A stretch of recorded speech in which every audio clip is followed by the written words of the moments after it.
الحمد لله نحمده ونستعينه ونستغفره ونؤمن به ونتوكل عليه ونعوذ بالله من شرور أنفسنا ومن سيئات أعمالنا من يهده الله فلا مضل له ومن يضلله فلا هادي له ونشهد أن لا إله إلا الله وحده لا شريك له ونشهد أن سيدنا ومولانا محمدا عبده ورسوله أما بعد قال الله تعالى في القرآن المجيد والفرقان الحميد أعوذ بالله من الشيطان الرجيم بسم الله الرحمن الرحيم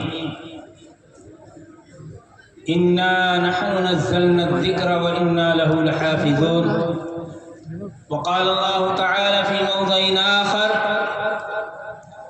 إنا عرضنا الأمانة على السماوات والأرض والجبال فأبين أن يحملنا وأشفقن منها وحملها الإنسان إنه كان ظلوما جهولا وقال النبي صلى الله عليه وسلم خيركم من تعلم القرآن وعلمه أو كما قال عليه الصلاة والسلام رہے محبت نگہ سلامت شروع کروں میں کہاں سے پہلے رہے محبت نگہ سلامت شروع کروں میں کہاں سے پہلے ہر ایک ذرہ پکارتا ہے یہاں سے پہلے یہاں سے پہلے منصب صدارت کے تاجدار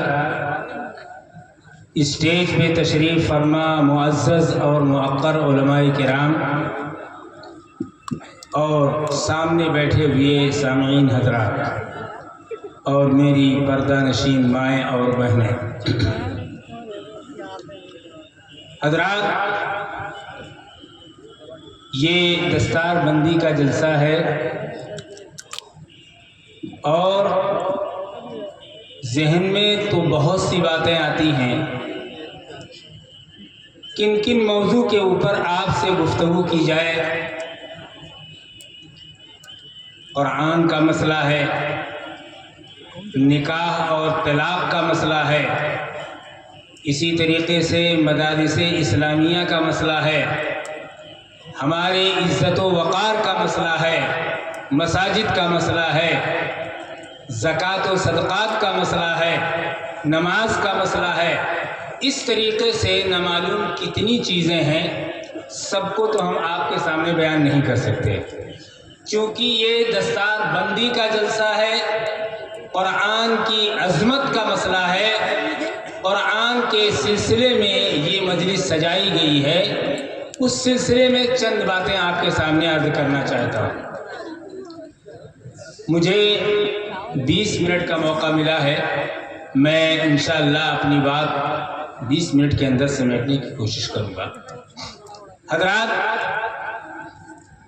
قرآن نے بباغ دہل میں ارشاد فرمایا انا نحن نزلنا الذکر وانا لہ لحافظون، قرآن کو میں نے اتارا ہے اور قرآن کی حفاظت میں کروں گا، یہ اللہ تعالیٰ فرماتا ہے۔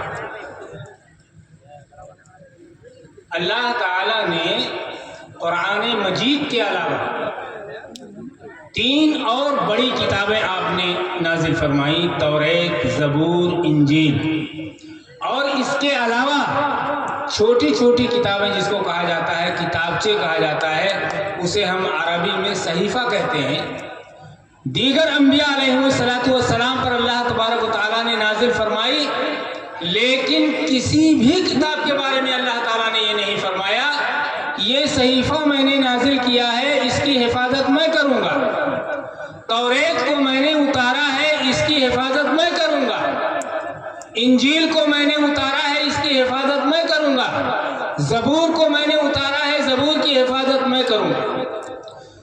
صرف اور صرف قرآن مجید کے سلسلے میں اللہ تعالیٰ نے فرمایا کہ اس قرآن مجید کو میں نے اتارا ہے، اس قرآن مجید کی حفاظت میں کروں گا۔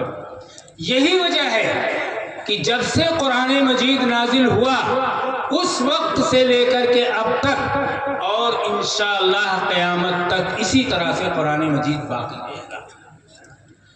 قرآن مجید کے خلاف آواز اٹھانے والے، ریشہ دوانیاں کرنے والے آئے اور چلے گئے اور قیامت تک آتے رہیں گے اور جاتے رہیں گے، لیکن انشاءاللہ قرآن مجید کا ذرہ برابر یعنی زبر زیر کا کوئی فرق نہیں ہوگا، انشاءاللہ قیامت تک کسی طرح سے باقی رہے گا، اس لیے کہ اللہ تبارک و تعالیٰ نے اس قرآن مجید کے حفاظت کی ذمہ داری لی ہے۔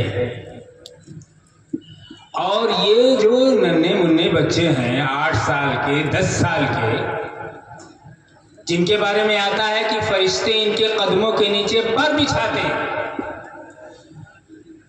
قرآن کہتا ہے کہ ہم نے اس قرآن مجید کو، اس امانت کو پہاڑوں پر پیش کیا، آسمان و زمین پر پیش کیا، سب نے انکار کر دیا، میرے بس کی بات نہیں ہے۔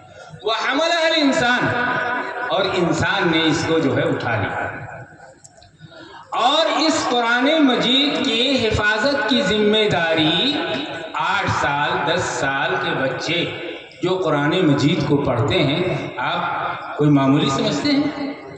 ان کا سینہ کتنا کمزور ہے؟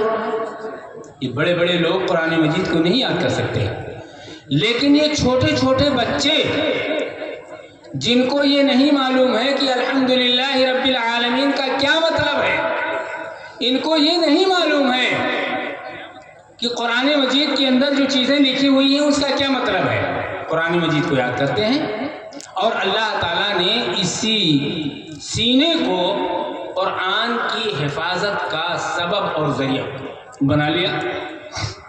معمولی سینہ ہے نا، کوئی زیادہ مطلب جو ہے کم طاقتور نہیں ہے۔ جس طریقے سے اللہ کے نبی صلی اللہ علیہ وسلم جب مکہ سے مدینہ ہجرت فرماتے ہیں اور آپ غار ثور میں پناہ لیتے ہیں، حجاج کرام حج کرنے کے لیے وہاں گئے ہیں، وہ جانتے ہیں کہ غار ثور کتنی اونچائی کے اوپر واقع ہے۔ جب آپ صلی اللہ علیہ وسلم مکہ سے مدینہ ہجرت فرماتے ہیں اور غار ثور کے اندر پناہ لیتے ہیں تو اللہ تعالیٰ کے حکم سے ایک مکڑی جو ہے اس غار کے اوپر ایک جالا تن دیتی ہے اور وہاں کبوتر انڈے دے دیتا ہے۔ ادھر اعلان ہو جاتا ہے کہ جو شخص محمد کو پکڑ کر لائے گا اس کو 100 اونٹ انعام ملے گا۔ لوگ آئے، حضرت ابوبکر صدیق رضی اللہ تعالیٰ عنہ آپ کے ساتھ غار ثور میں تھے، واقعہ بہت لمبا ہے، اس کی طرف نہیں جاؤں گا میں۔ آپ نے ان کے قدموں کو دیکھا اور آپ سے فرمایا کہ اللہ کے نبی صلی اللہ علیہ وسلم لوگ ہمارے قریب آ چکے ہیں۔ آپ نے فرمایا لا تحزن ان اللہ معنا، فکر کرنے کی ضرورت نہیں ہے، اللہ ہمارے ساتھ۔ وہ مکڑی کے جالے کو اور کبوتر کے انڈے کو دیکھ کر کے سب واپس ہو گئے۔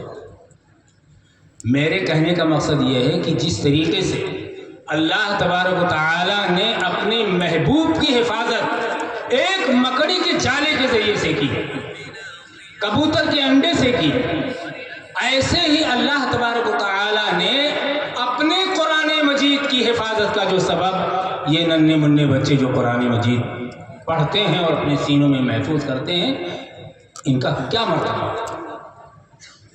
اسی لیے کہا گیا ہے کہ یہ وہ بچے ہیں جو علم دین حاصل کرتے ہیں، ان کے قدموں کے نیچے فرشتے پر بچھاتے ہیں۔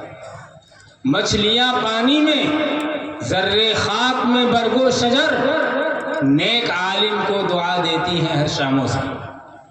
حضرات، جب قرآن مجید اللہ کی کتاب ہے اور اس اللہ کی کتاب کی حفاظت کا ذریعہ اللہ تعالیٰ نے ہمیں اور ہمارے بچوں کو جب کر رکھا ہے تو اس کا مطلب یہ ہے کہ ہمارا اور آپ آپ کا تعلق اللہ سے بے حد ہے۔ اللہ تعالیٰ سے ہم جتنے زیادہ قریب ہیں، قرآن مجید کو ہم جتنا زیادہ پڑھیں گے، قرآن مجید اللہ تعالیٰ سے اتنی ہماری اور آپ کی محبت بڑھے گی۔ حضرت ابراہیم علیہ السلام کو اللہ تعالیٰ نے خلیل اللہ کا لقب دیا، اللہ کے نبی صلی اللہ علیہ وسلم کو حبیب اللہ کا لقب دیا، حضرت موسیٰ علیہ السلام کو کلیم اللہ کا، حضرت عیسیٰ علیہ السلام کو روح اللہ کا لقب۔ یہ جو القاب ملتے ہیں کوئی نہ کوئی خصوصیت ہوتی ہے اس کے اندر، تب جا کر کے جو ہے اس کو یہ القاب ملتے ہیں۔ حضرت ابراہیم علیہ السلام کو خلیل اللہ کا لقب ملا، کیوں ملا؟ اس لیے کہ وہ اللہ سے بے انتہا محبت کرتے تھے۔ آپ نے نمرود کے آنکھوں میں آنکھیں ڈال کر اللہ کی وحدانیت کی تعلیم دی، آپ نے آگ کے اندر جانا گوارا کیا، اللہ تعالیٰ نے آپ کی حفاظت فرمائی۔ خلیل کہتے ہیں بہت گہرے دوست، گہرے دوست کو کہا جاتا ہے خلیل۔ اور اللہ سے کتنی محبت تھی، میں ایک واقعے کی طرف آپ کو اشارہ کرتا ہوں۔ حضرت ابراہیم علیہ السلام جو ہے بکریاں چرا رہے تھے، تو ایک شخص آیا اور اس نے پڑھا سبحان ذی الملک والملکوت، سبحان ذی العزت والعظمت والہیبت والقدرت والکبریاء والجبروت۔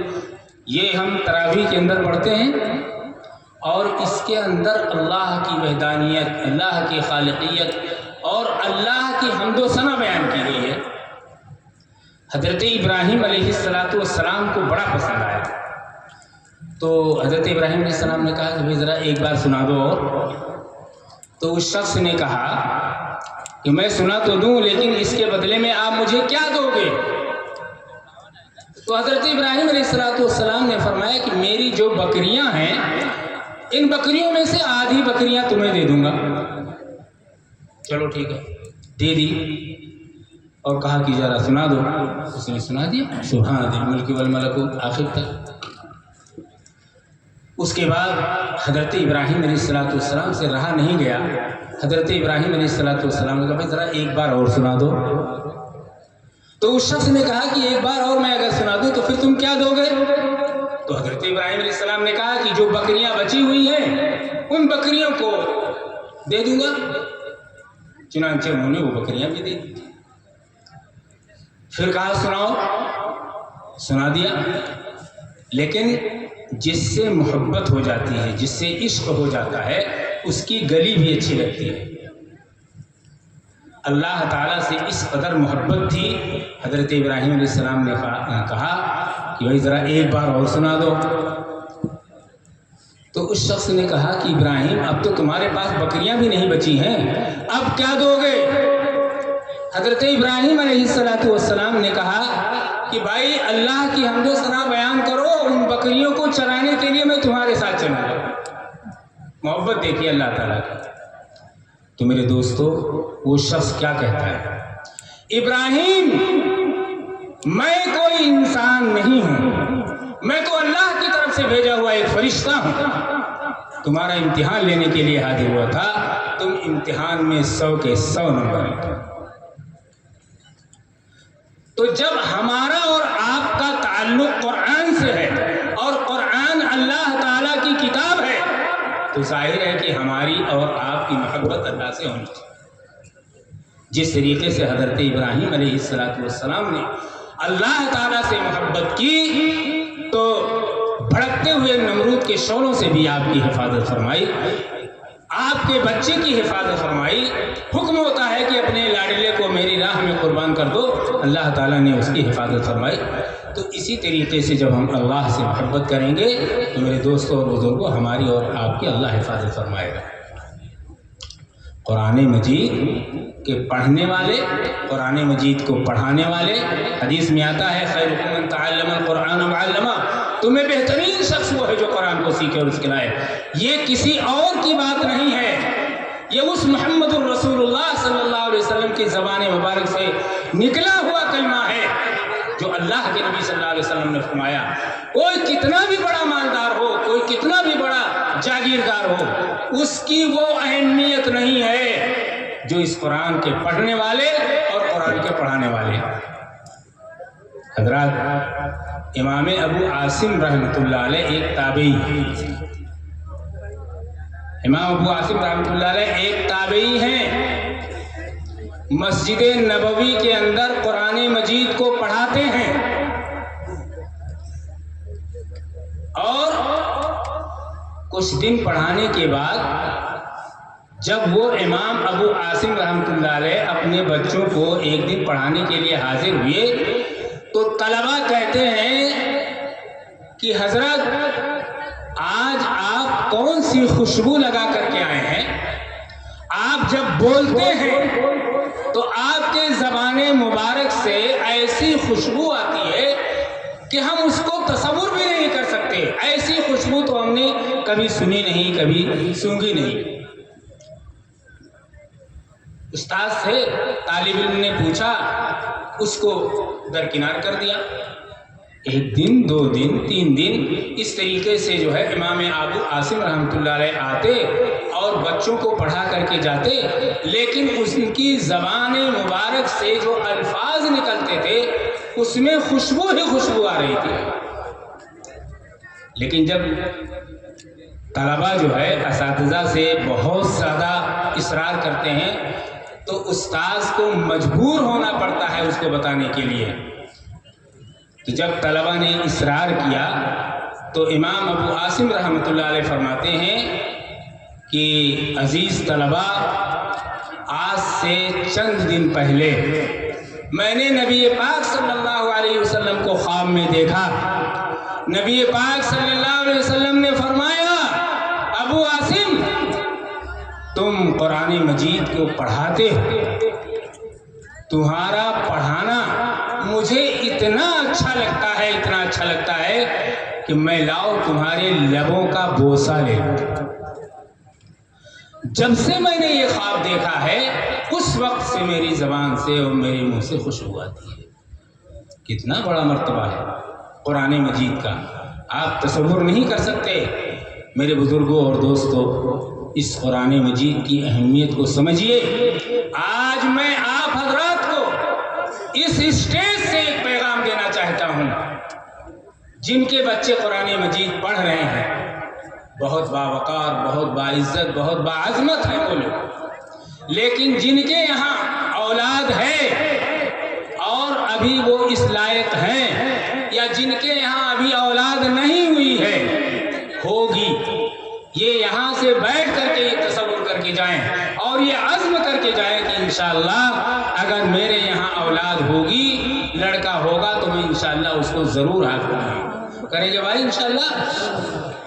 اور جن کے یہاں اولاد ہے وہ اس بات کا تصور کر لیں اپنے ذہن کے اندر کہ انشاءاللہ ایک نہ ایک بچے کو ضرور میں حافظ بناؤں گا۔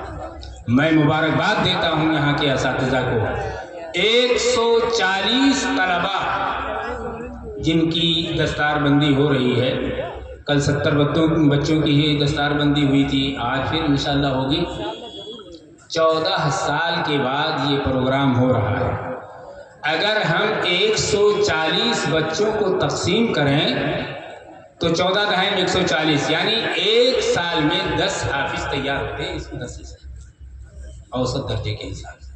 کبھی 10 ہوں گے، کبھی 15 ہوں گے، کبھی 8 ہوں گے، کل ملا کر کے اوسط درجے کے 10 طلبہ حافظ ہوتے ہیں۔ کل ایک ساتھ تقریر کر رہے تھے کہ اگر ایک بھی بچہ کسی ادارے سے حافظ ہو کر کے نکلتا ہے تو یہ سمجھیے کہ اس ادارے کی مقبولیت کی علامت ہے۔